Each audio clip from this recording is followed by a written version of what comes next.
waiting at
Alléluia.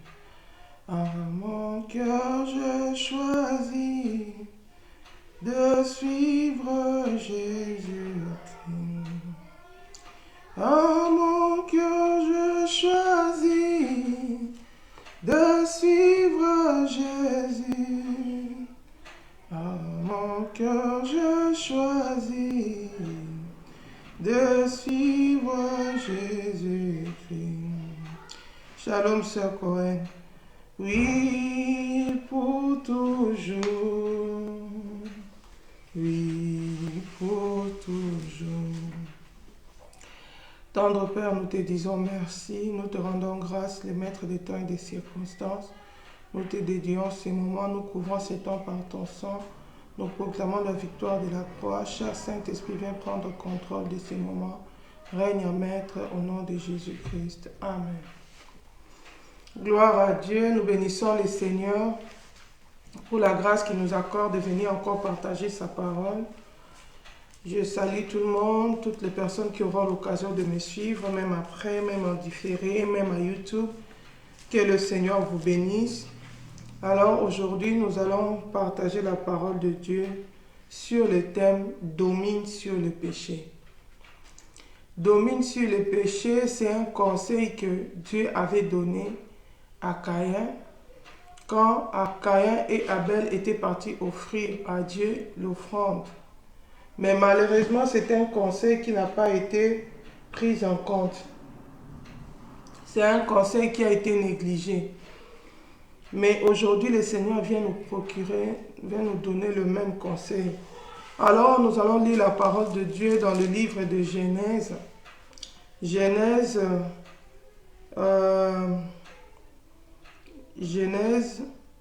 nous allons lire le chapitre 3. Chapitre 3, à partir du verset 23. Mais avant de lire, je vais un peu expliquer pour gagner le temps.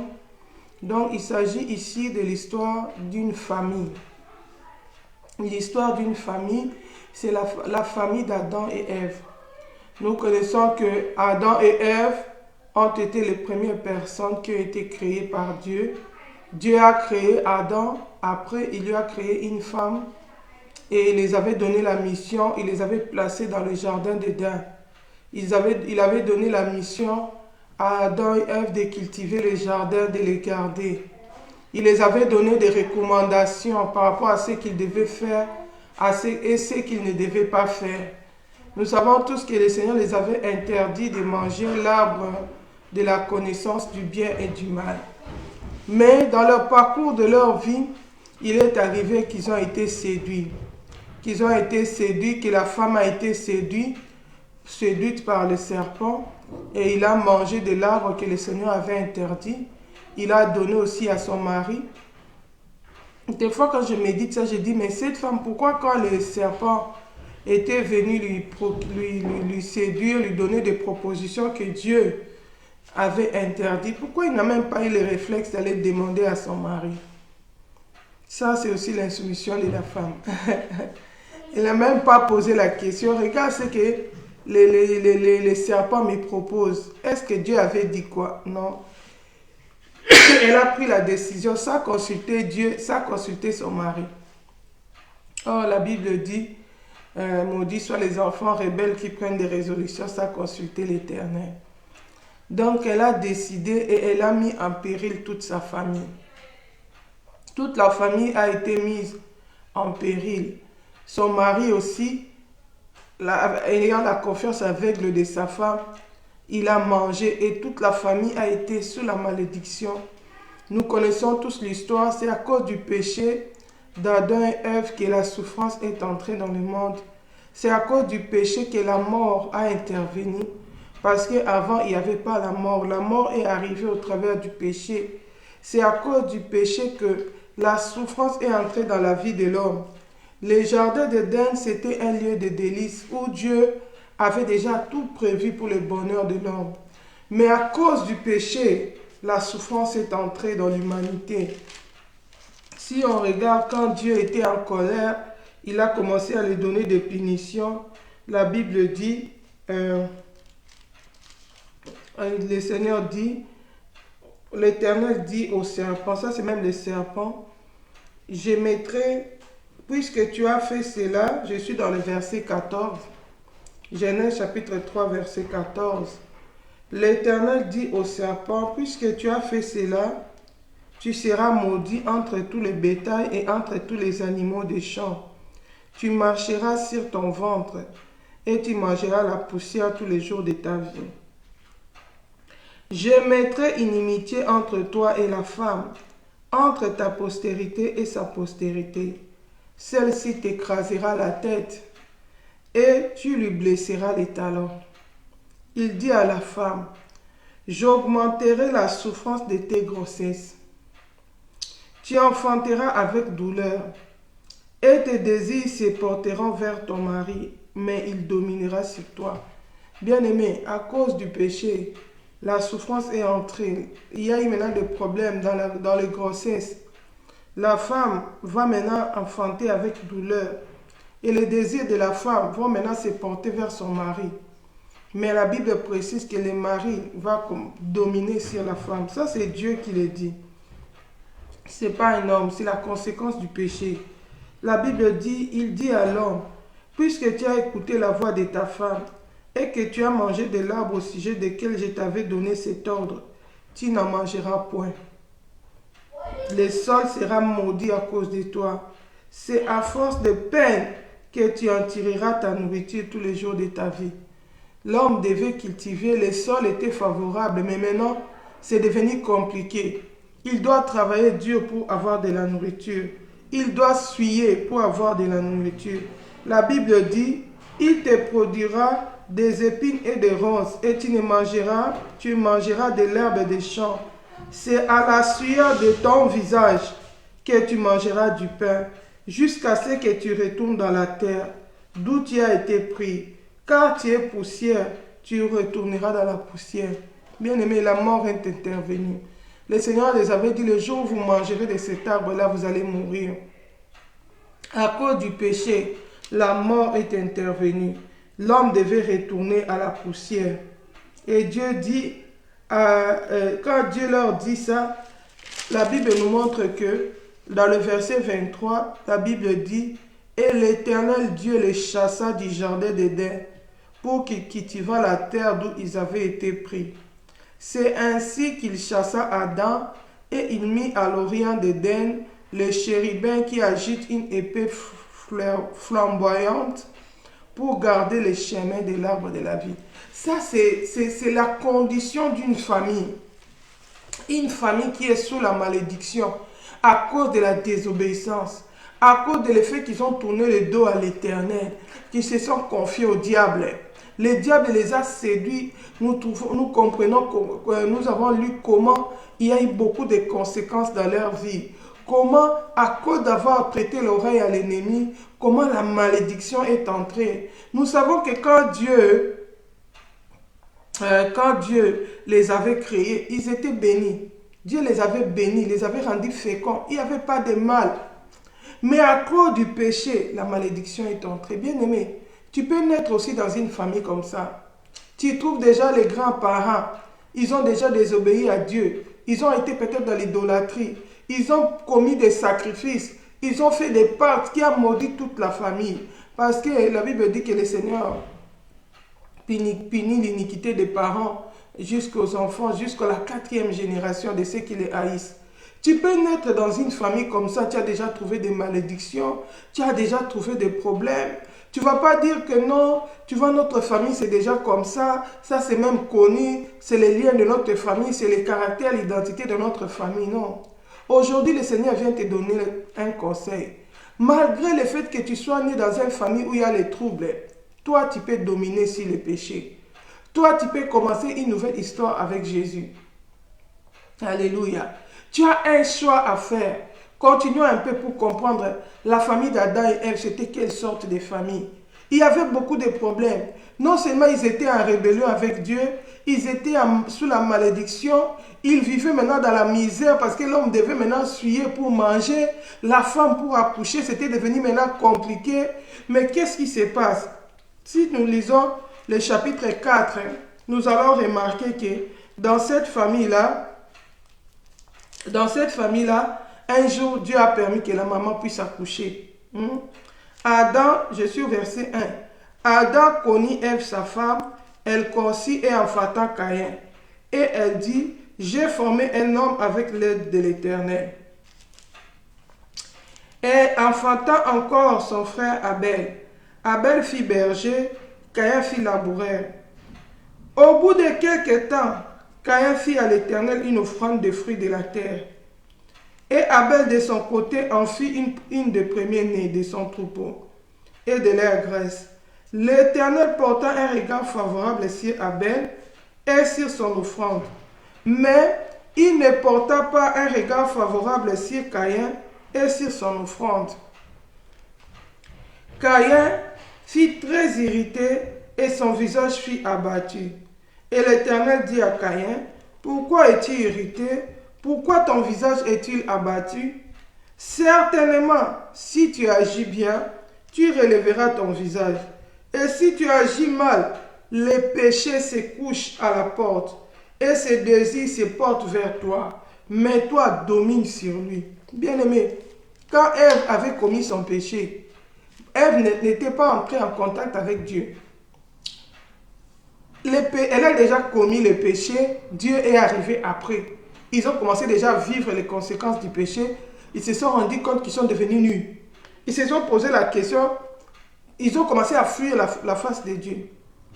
Mais pour Caïn, quand ils sont allés chercher l'Éternel, bien aimé, parce que l'homme n'a pas de paix en dehors de Dieu. Malgré tous les problèmes qu'il y avait dans cette famille, il y avait ce besoin-là de chercher Dieu. Ils sont tous nés de la même famille. Abel a ressenti le besoin de chercher Dieu. Le besoin d'adorer l'Éternel. Caïn aussi. Mais la Bible dit qu'ils sont allés partir faire une offrande. C'était quand même un sacrifice, le fait de faire une offrande à l'Éternel. Caïn a pris, la Bible dit que Caïn a pris le fruit de la terre. La Bible dit que Caïn fit à l'Éternel une offrande de fruits de la terre, parce que c'était ça son métier. Il était cultivateur. Il a fait une offrande de fruits de la terre. Mais quand le Seigneur a regardé Caïn, Caïn n'était pas agréable à Dieu. C'est comme ça que le Seigneur n'a pas aussi agréé son offrande. Mais quand il a regardé Abel, il a porté un regard favorable sur Abel. Et il a agréé aussi son offrande. Bien aimé, nous pouvons être dans la famille. Tu vois que d'autres personnes, ça leur réussit, toi, ça ne te réussit pas. Ne va pas dans le mauvais côté. N'entre pas dans la haine. Comme ici, c'était le cas de Caïn. Il a ouvert la porte à la sorcellerie, à la jalousie, à la haine. Parce que la Bible dit, celui qui hait son frère, c'est déjà un meurtrier. Vous pouvez être dans la famille, peut-être chez toi, ça ne marche pas encore. Peut-être l'autre, ça lui réussit. Tu ne sais pas les sacrifices qu'il a encourus pour que ça puisse lui réussir. Tu peux apprendre les bonnes choses, mais ne tombe pas dans la haine, c'est déjà la sorcellerie. Ne tombe pas dans la jalousie. Beaucoup de gens sont allés toucher des fétiches. Ils sont entrés dans la sorcellerie. Pourquoi? Parce qu'il a vu que dans la famille, c'est seulement la famille d'un tel qui prospère selon lui. C'est seulement la famille d'un tel qui prospère. Chez nous, ça ne prospère pas. C'est pourquoi je dois aller chez ce féticheur-là. C'est pourquoi on doit aller nous faire des cérémonies. Et souvent, des gens qui incitent les gens à les faire, ce sont eux-mêmes des agents du diable et des sorciers qui viennent s'aimer la division dans les familles. Qui vient, c'est lui-là même qui t'a lié pour que ta vie n'aille pas de l'avant. C'est celui-même là qui viendra encore avec des propositions. Celui-même qui a fait des enchantements sur toi pour que ça ne marche pas. C'est lui-là même qui viendra avec des propositions. Oh non, on doit aller chez un tel. Oh non, on doit aller consulter. On doit faire telle cérémonie. Pour ajouter malheur sur malheur. Pour ajouter malédiction sur malédiction. Caïn, s'il était humble, il pouvait demander à son frère Abel, comment tu as fait pour que Dieu agrée ton offrande? C'est vrai que quand tu as fait un sacrifice, ça ne porte pas de fruits. Au début, c'est toujours un sujet de tristesse. Au début, c'est toujours un sujet de... En tant qu'homme, on peut se décourager. On peut être abattu. Mais on ne reste pas là. On doit chercher des solutions. Et la vraie solution se trouve en Jésus-Christ. Alléluia. C'est lui le secours qui ne manque pas dans la détresse. Même si tu essaies quelque chose, ça échoue. Tu essaies un commerce, ça échoue. Tu essaies un voyage, ça échoue. Recommande ton sort à l'Éternel. Le Seigneur va te dire, sûrement, si tu fais ça, ça va réussir. Bien-aimé, il nous est arrivé aussi d'échouer dans la vie. Moi, je me souviens, quand j'avais commencé l'Institut supérieur au Congo, j'étais à l'Institut supérieur des commerces au Congo. J'ai étudié toute une année. C'était pas facile, c'était aussi une année difficile. Parce qu'à mon époque, là, il y avait l'année blanche. Donc, ils avaient tellement compris, la situation était tellement chaotique dans mon pays qu'une année académique avait fait 2 ans. Donc, tu perds déjà un nombre d'années. Parce que nous, à notre époque, quand on grandissait, on faisait déjà nos calculs. Donc, j'ai mon diplôme à 18 ans. J'ai mon graduat à tel âge. On faisait déjà des calculs. Mais là, la situation du pays n'allait pas. Une année académique de 2000, c'était 93, 94, mais c'est allé jusqu'à 95. Ça fait 2 ans. Les francophones aiment dire 84, 94 et 95, ici c'est 93. Donc ça fait 2 ans. C'était une année compliquée, c'était difficile, la situation était compliquée. C'est même pendant cette année-là que j'étais tombée malade. Donc j'ai fait traverser des moments très difficiles. Mais à la fin de l'année, on a publié les résultats en première session. J'avais des examens que je devais reprendre en deuxième session. Je me suis dit, bon, c'est pas grave, je vais travailler, je vais faire ma deuxième session. À la deuxième session, les résultats sortent, j'ai échoué. Je suis ajourné. C'était un choc pour moi. Surtout que c'était la première fois de ma vie de reprendre une année scolaire ou académique. J'avais jamais doublé de classe. Et là, on m'annonçait que je devais doubler l'année. C'était un choc pour moi. Et en plus de ça, il y avait des cours où je n'avais même pas repris en deuxième session. Mais à cause du désordre qu'il y avait dans cet établissement-là, c'est devenu des échecs de cours que j'avais réussi en première session. Je me souviens, pour faire même les recours, il fallait corrompre. Donc, il fallait donner de l'argent pour qu'on puisse tenir compte de ta situation. C'était très compliqué. C'était très compliqué pour moi. J'étais désemparé, j'étais découragé. J'ai dit, Seigneur, premier graduat déjà, c'est comme ça. Et pour qu'arriver à la fin, là, je vais finir comment? Je ne vais pas perdre ma foi dans cet établissement ici. Le Seigneur me dit, Fifi, c'est moi qui ai permis. Parce que je ne veux pas que tu étudies là-bas. Quitte cet établissement-là, va t'inscrire dans un autre établissement. Bien aimé, mais pour faire ça, ça veut dire que j'avais déjà perdu 2 ans. Donc, mes collègues, les petites sœurs de l'école, avec qui on était au lycée, ils vont maintenant me rattraper. Donc, je devais accepter de perdre ces années-là. Je devais accepter de perdre tous les sacrifices encourus. Mais c'était des leçons de la vie. C'était des leçons. Tu sais, des fois, quand tout est réussi, tu passes facilement de classe, tu ne peux pas comprendre qu'il y a d'autres personnes qui reprennent aussi des années. Et qu'est-ce qu'ils ressentent? En tant que chrétien, comment tu peux fortifier leur foi? Comment tu peux les encourager? Quel conseil tu peux leur procurer? Peut-être parce que toi, tu réussis toujours. Tu vas facilement condamner. Tu ne connais pas ce que les autres endurent. Alléluia. C'était une leçon pour moi. Et dans cet échec-là, je suis allé consulter le Seigneur. Le Seigneur m'a donné la solution. Et j'ai suivi C'est ce que le Seigneur m'avait recommandé de faire. Ce qui m'a permis d'aller faire mes études supérieures à l'université protestante au Congo. J'ai fait là-bas sans reprendre d'année. Après 5 ans, j'avais ma licence qu'on appelle master aujourd'hui. Dans la vie, Dieu nous enseigne de plusieurs manières. Ici, Caïn, il est découragé. Pourquoi? Parce qu'il a fait des sacrifices. Ça n'a pas porté de fruits. Il a offert un sacrifice. Dieu n'a pas agréé. Il était en colère. Pourquoi? Parce que Dieu avait agréé l'offrande de son frère. Son petit frère même. Mais lui, l'aîné. C'est comme si vous êtes dans une école, l'aîné et les cadets. Les cadets réussissent, l'aîné échoue.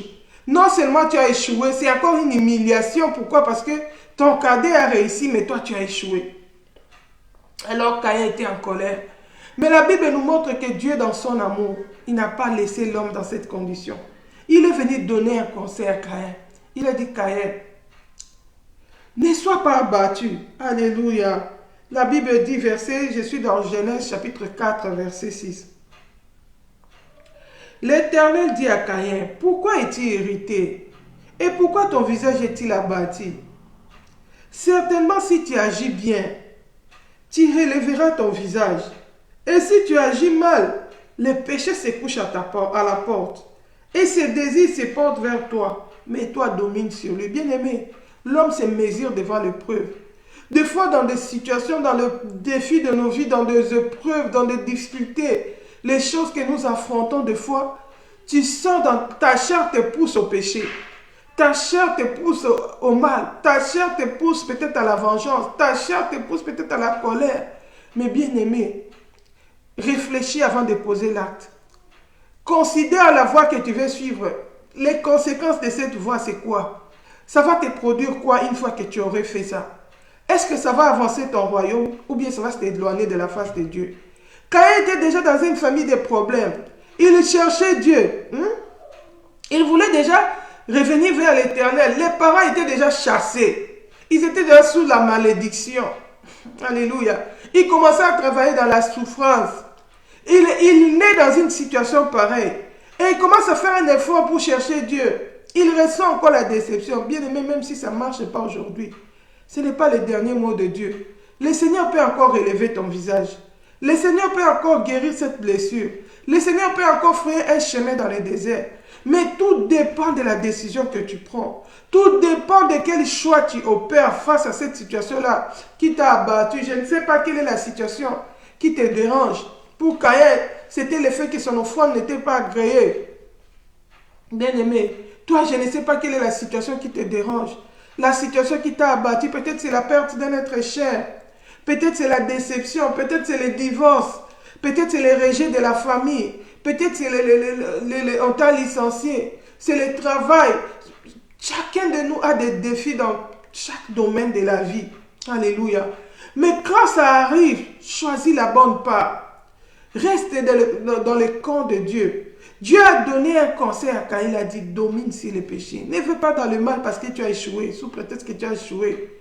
Oh, tu vois d'autres enfants de Dieu, peut-être parce qu'il a eu la déception quelque part, il se lance dans le péché. Il ne veut plus craindre Dieu. Ah, j'ai attendu jusqu'à tel âge, le mariage ne vient toujours pas. Maintenant, moi, je vais me chercher ma propre solution. Il se lance dans l'impudicité. Bien, mais si tu meurs dans cette impudicité-là, tu vas dans quelle direction?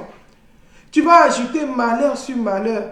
La Bible dit, maudits soient les enfants rebelles, qui prennent des résolutions sans consulter l'Éternel. Caïn n'a pas écouté les conseils de Dieu.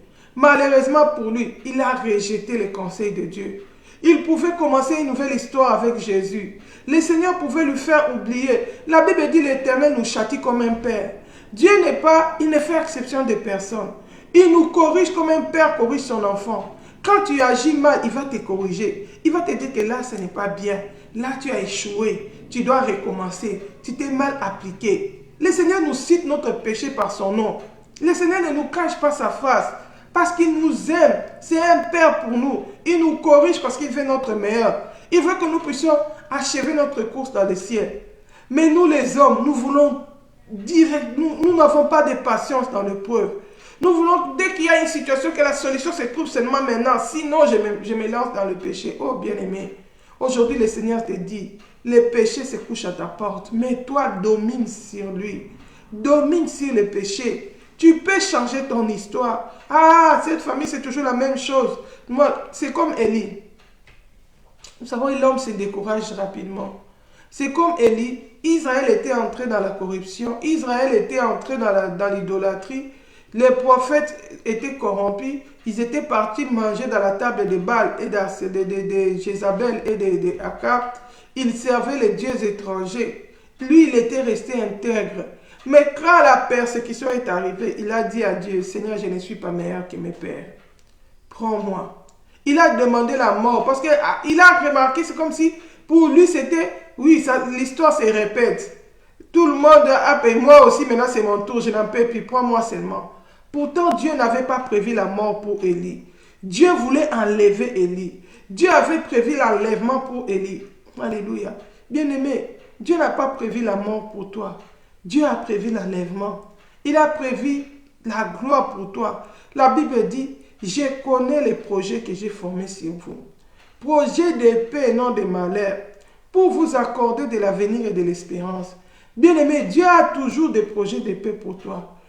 Et non des malheurs, malgré tous les malheurs qui t'arrivent, malgré toutes les situations, les échecs, les déceptions. Bien-aimé, n'abandonne pas la foi. Bien-aimé, continue à te confier au Seigneur. Écoute ses réprimandes, écoute ses corrections, tout ce qu'il te procure comme conseil. Redresse ta voix, domine sur les péchés. Il va prévoir un avenir meilleur pour toi. Ces projets de paix et de bonheur vont s'accomplir certainement dans ta vie. La Bible dit, Dieu a dit à Caïn, sûrement si tu agis bien, tu vas relever ton visage. Alléluia. Certainement si tu agis bien, tu relèveras ton visage. Mais sache que si tu agis mal, le péché se couche à la porte et ses désirs se portent sur toi. Mais toi domine. La Bible dit qu'Caïn a rejeté les conseils de Dieu. Il a laissé la haine monter dans son cœur. Il est allé tuer son frère Abel. Regarde cette famille. Les parents sous les malédictions. L'enfant amène encore la malédiction. Il entre dans la vengeance. L'amertume prend place. Les sangs coulent. Il a commencé par la jalousie. Il a commencé par la colère, par la déception, l'abattement. Il a fini par devenir un meurtrier. Il a fait couler les sangs innocents. La Bible dit, cependant Caïn adressa la parole à son frère Abel, mais comme il était dans les champs, Caïn se jeta sur son frère Abel et le tua. L'Éternel dit à Caïn, où est ton frère Abel? Il répondit, je ne sais pas, suis-je le gardien de mon frère? Il devient impoli, il devient insolent. Shalom, homme de Dieu. Il ajoute au-dessus de ses péchés encore l'insolence à l'égard de Dieu. Il a mal agi, mais il ment, il ajoute les mensonges. C'est pourquoi quand on se détourne de la voie de Dieu, on accumule péché sur péché. Quand on rejette les conseils de Dieu, on accumule péché sur péché, malédiction sur malédiction. Il a rejeté les conseils de Dieu. Alléluia. Il a rejeté les conseils de dominer sur le péché. Il a commencé par la jalousie. Ça a enfanté la haine. Ça a enfanté le meurtre. Ça a enfanté les mensonges. Ça a enfanté l'arrogance. Alléluia. La Bible dit, et Dieu dit, qu'as-tu fait? La voix du sang de ton frère crie sur la terre. Crie de la terre jusqu'à moi. Maintenant, tu seras maudit. Alléluia. Tu seras maudit de la terre qui a ouvert sa bouche pour recevoir de ta main le sang de ton frère. Quand tu cultiveras le sol, il ne te donnera plus sa richesse.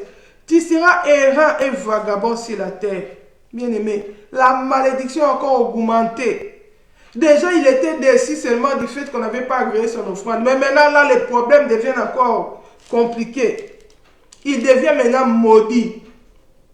Il devient maintenant vagabond. Il devient maintenant errant sur la terre. Il y a des gens qui sont comme ça, qui sont sous la malédiction. Leur vie, ils sont vagabonds, ils ne sont pas stables dans la vie. Ils vont d'un lieu à l'autre. Pourquoi? Parce qu'ils sont sous la malédiction. Il a désobéi à Dieu. Il a compliqué encore sa situation. La Bible dit, Caïn dit à l'Éternel, mon châtiment est trop grand pour être supporté. Voici tu me chasses aujourd'hui de cette terre. Je serai caché loin de ta face. Je serai errant et vagabond sur la terre, et quiconque me trouvera me tuera.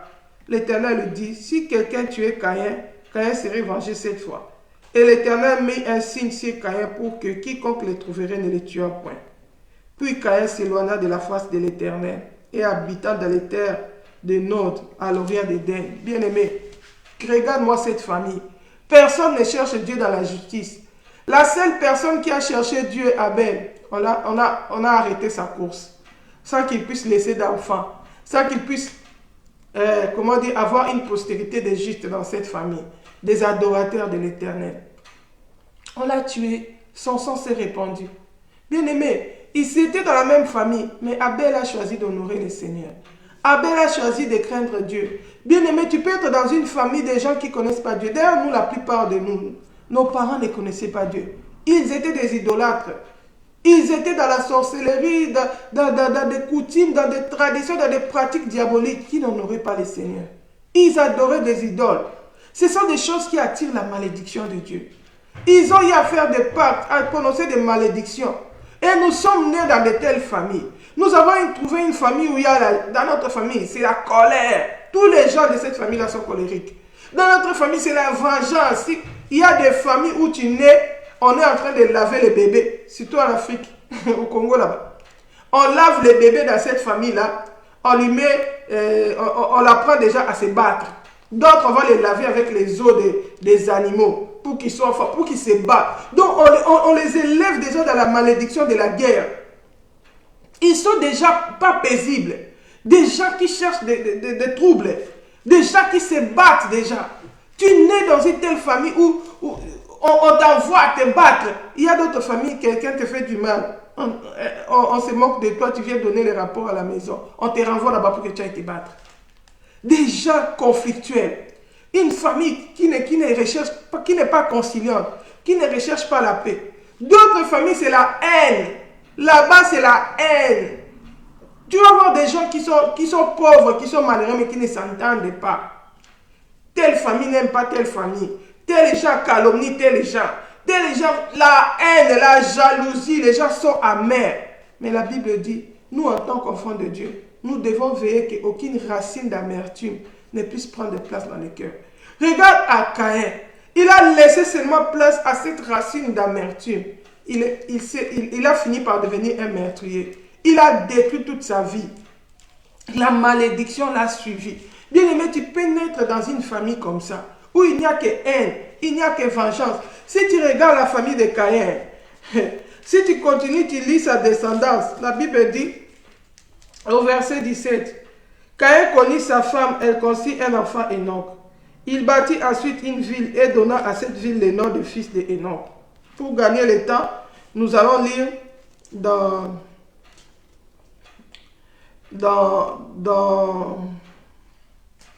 on peut toujours dire. Enoch engendra Irad, Irad engendra Mehujaël. Mehujaël engendra Métushaël. Et Métushaël engendra Lémec. Lémec prit 2 femmes.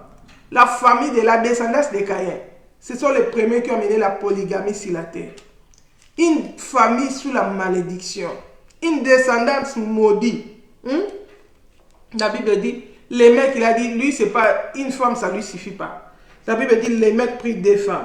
Le nom de l'une était Ada et le nom de l'autre était Tila. Ada enfanta Jabel. Il fit le père de ceux qui habitent sous les tentes et près des troupeaux. Le nom de son frère était Jubal. Il fut le père de ceux qui jouent à la harpe et du chalumeau. Tila de son côté enfanta Tibal Caïn, qui forgeait tous les instruments d'airain et de fer. La sœur de Tibal Caïn était Nama. Lémec dit à sa femme, Ada et Tila, les premiers polygames de la terre, Lémec, descendant de Caïn. Lémec dit à ses femmes, Ada et Tila, écoutez ma voix. Femme de Lémec, écoutez ma parole. J'ai tué un homme pour ma blessure. C'est une famille où il y a l'amertume. Une famille où il y a les blessures intérieures. Une famille où il y a la malédiction, la haine. Il naît dans une telle famille. Il dit, j'ai tué un homme pour ma blessure. Et un jeune homme pour ma meurtrissure. Caïn sera vengé 7 fois. Et Lémec 70 fois. Climat de la vengeance. Climat de la haine. Ada connut encore sa femme, et elle enfanta un fils, et l'appela du nom de Seth, car il dit, Dieu m'a donné un autre fils à la place d'un. Adam connut encore sa femme, elle enfanta un fils, et l'appela du nom de Seth, car il dit, Dieu m'a donné un autre fils à la place d'Abel que Caïn avait tué. Seth eut aussi un fils, et il l'appela du nom de Enoch. C'est alors que l'on commença à invoquer les noms de l'Éternel. Bien-aimés, alléluia. Finalement, ils ont pris la décision d'invoquer les noms de l'Éternel. Alléluia. Tu peux être dans une famille où il y a les mal. Tu n'es pas obligé de choisir ces mal-là. Tu peux commencer une nouvelle histoire avec Jésus. Le Seigneur peut commencer une nouvelle histoire avec toi. Il peut ôter cette malédiction du dessus de toi. Tout dépend de la situation, de la décision que tu prends. Alléluia. Tu peux être dans une famille où il y a la sorcellerie, où il y a la malédiction. Oh, chez nous, dans notre famille, personne ne réussit, personne ne va de l'avant, personne ne se marie, personne. Chez nous, c'est seulement la mort. Chez nous, c'est seulement... Bien-aimé, il est possible d'écrire notre histoire avec Jésus. Si tu prends la décision de te détourner du mal, nous allons lire Ézéchiel 18, que nous dit la parole. Ézéchiel chapitre 18. Ici, les gens d'une famille sont en train de parler. Alléluia. Je commence au verset 1. La Bible dit, la parole de l'Éternel me fit adresser en ces mots. Pourquoi dites-vous ces proverbes dans le pays d'Israël? Les pères ont mangé des raisins verts et les dents des enfants ont été agacées. Je suis vivant, dit l'Éternel Seigneur, l'Éternel. Vous n'aurez plus lieu de dire ces proverbes en Israël. Voici, tous les âmes sont à moi, l'âme du Fils comme l'âme du Père. L'une et l'autre sont à moi. L'âme qui pêche, c'est celle qui mourra. Bien-aimé, ton papa peut être un meurtrier. Ton papa peut être un chef coutumier. Ton papa peut être, je ne sais quoi, un sorcier, un magicien, un agent du diable. Il a désobéi. Peut-être ton papa peut être comme Caïn. Peut être comme les mecs, un polygame, dans la vengeance, dans la haine, dans la vie du péché. Dans votre famille, c'est l'amertume. Tout le monde, quand il crie, c'est comme des animaux sauvages. Bien-aimé, il est possible de faire un choix d'obéir au Seigneur. Il est possible de commencer une histoire, une nouvelle histoire avec Jésus. Jésus est capable de faire la différence avec toi. Si tu choisis de te détourner du mal, si tu choisis d'obéir à la parole de Dieu, alléluia. La Bible dit ceci. Je continue. La Bible dit, le Seigneur dit, tous les âmes sont à lui. C'est l'âme qui pêche, c'est l'âme qui mourra.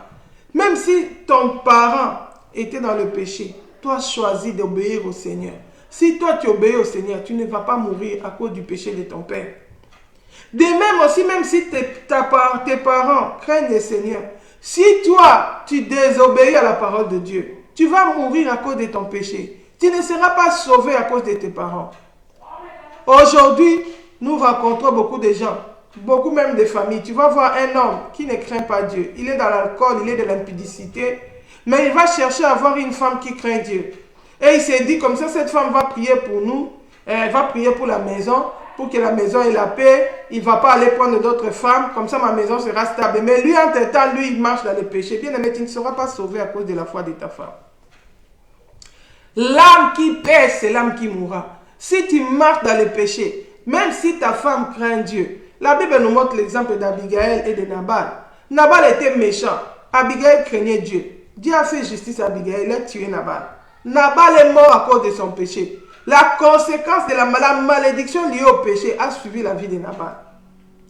Il en est de même. Oh, mon père est pasteur. Même si ton père est pasteur, si toi, enfant, tu ne crains pas Dieu, tu ne marches pas dans l'obéissance de la parole de Dieu, tu ne seras pas sauvé pour autant. Parce que le Seigneur dit, l'âme qui pêche, c'est l'âme qui mourra. Mais celle qui craint l'Éternel, c'est l'âme qui sera sauvée. Shalom, ma soeur, mi fille.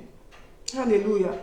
Celle qui craint l'Éternel, c'est cette âme-là qui sera sauvée. Je lis Ézéchiel, chapitre 18, verset 4. Voici, tous les âmes sont à moi. L'âme du Fils comme l'âme du Père. L'une et l'autre sont en moi. L'âme qui pêche, c'est celle qui mourra. L'homme qui est juste et qui pratique la droiture et la justice, qui ne mange pas sur les montagnes et ne lève pas les yeux vers les idoles de la maison d'Israël, qui ne déshonore pas la femme de son prochain et ne s'approche pas d'une femme pendant son impureté, qui n'opprime personne, qui rend au débiteur son gage, qui ne commet point de rapine, qui donne son pain à celui qui a faim et couvre d'un vêtement celui qui est nu, qui ne prête pas intérêt et ne tire point d'usure, qui détourne sa main de l'iniquité et juge selon la vérité entre un homme et un autre, qui suit mes lois et observe mes ordonnances en agissant avec fidélité, celui-là est juste. Alléluia. La Bible dit que celui-là est juste, il vivra, dit le Seigneur l'Éternel. Si la Bible dit, si l'homme craint Dieu, il vivra. Bien-aimé, si tu prends la décision de craindre Dieu, même si tu étais dans le péché, tu entends sa voix, tu te répands, tu suis les conseils de Dieu comme il avait donné à Caïn. Les péchés se couchent à ta porte, mais toi domine sur lui. Si tu domines sur les péchés, malgré que dans votre famille, tout tourne autour du mal, mais si toi tu prends la décision de dominer sur les péchés, le Seigneur se souviendra de toi. Ton âme vivra. Oh, chez nous, tous les gens meurent jeunes. Il y a la mortalité. Toi, tu vas avoir une longue vie. Pourquoi? Parce que tu crains le Seigneur.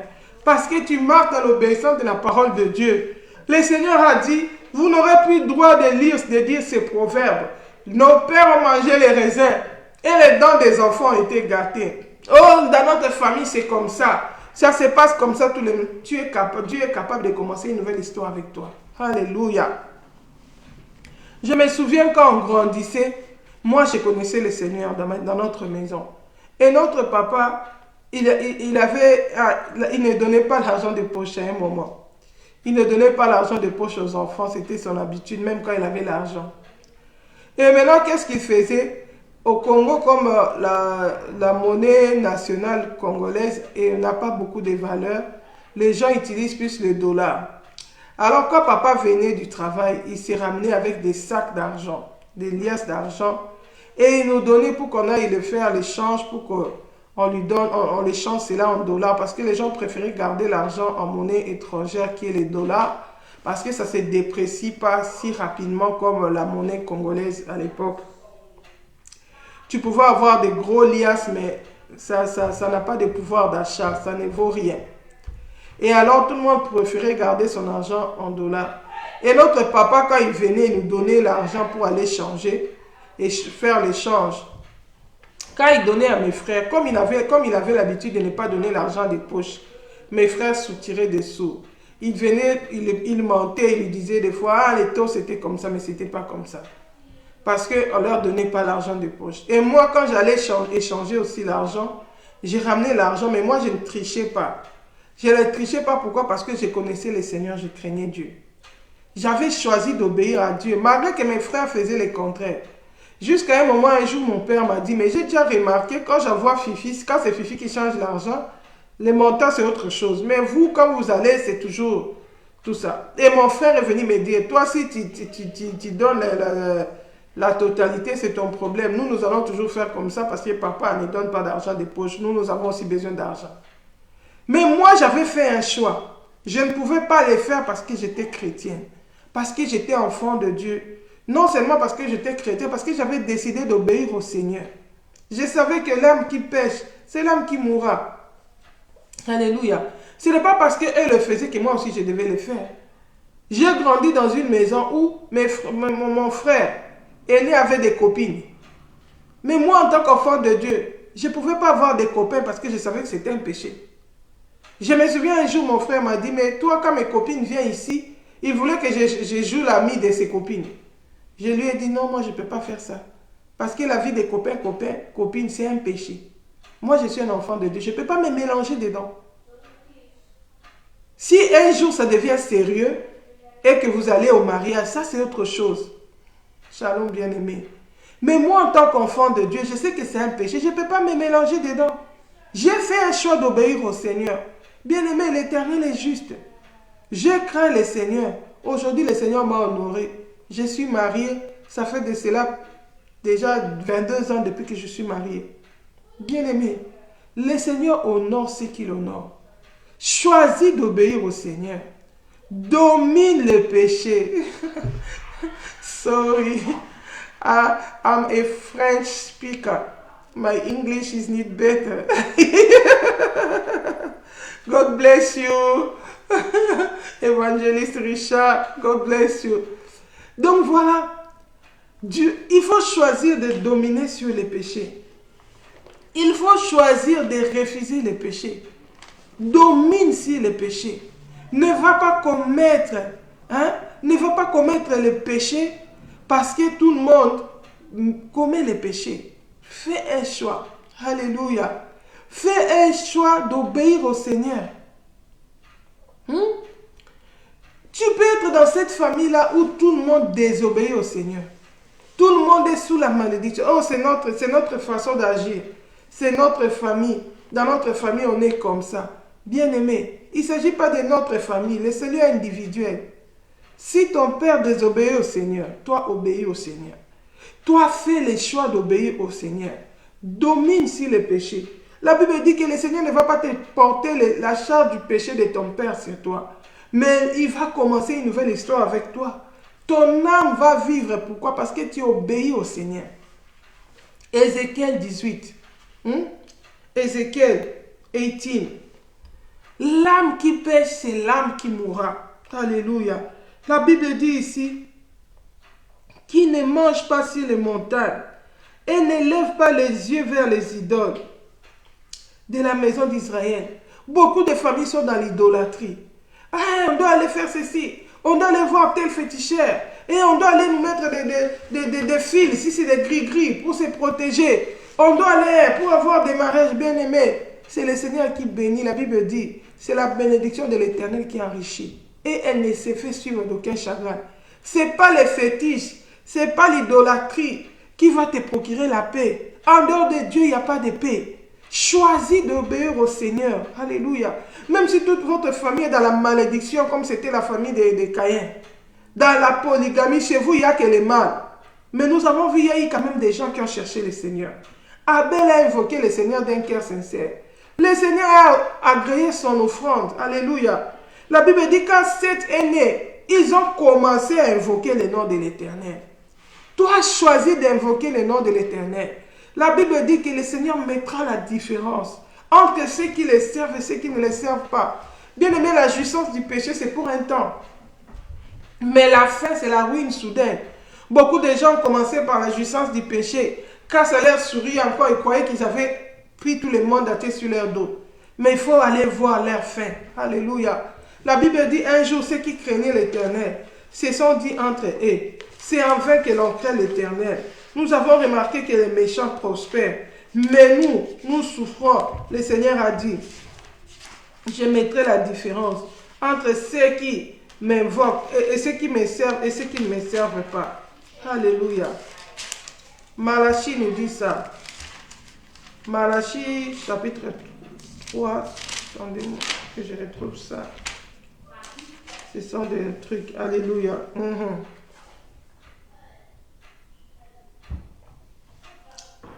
Alléluia. Malachie, la Bible dit ceci. Malachie chapitre 3, verset 14. Vous avez dit, c'est en vain que l'on sert Dieu. Qu'avons-nous gagné à observer ses préceptes et marcher avec tristesse à cause de l'Éternel des armées? Maintenant nous estimons heureux les auteurs. Oui, les méchants prospèrent. Oui, ils tentent Dieu et ils échappent. Alors ceux qui craignent l'Éternel se parlèrent l'un à l'autre. L'Éternel fit attentif et il écouta. Et un livre de souvenirs fit écrit devant lui. Pour ceux qui craignent l'Éternel et qui honorent son nom. Ils seront à moi, dit l'Éternel des armées. Ils m'appartiendront au jour que je prépare. J'aurai compassion d'eux, comme un homme a compassion de son fils qui le sert. Et vous verrez de nouveau la différence entre les justes et les méchants, entre celui qui sert Dieu et celui qui ne le sert pas. Bien aimé, il y aura la différence. Même si pour un certain temps tu peux être triste, tu peux être humilié parce que tu as choisi d'obéir à Dieu. Bien aimé, parce que l'obéissance au Seigneur a un prix à payer. Tu peux être privé des honneurs, tu peux être privé de la considération, tu peux subir les rejets, les moqueries. Les gens peuvent mal parler de toi, mais c'est la fin de la chose qui compte. Ils vont changer de langage. Ils vont reconnaître que tu sers un Dieu vivant. Ils vont reconnaître que tu es un vrai enfant de Dieu qui craint Dieu. Ils vont voir la différence dans ta vie. Le témoignage de ta vie va crier plus que leur calomnie. Alléluia.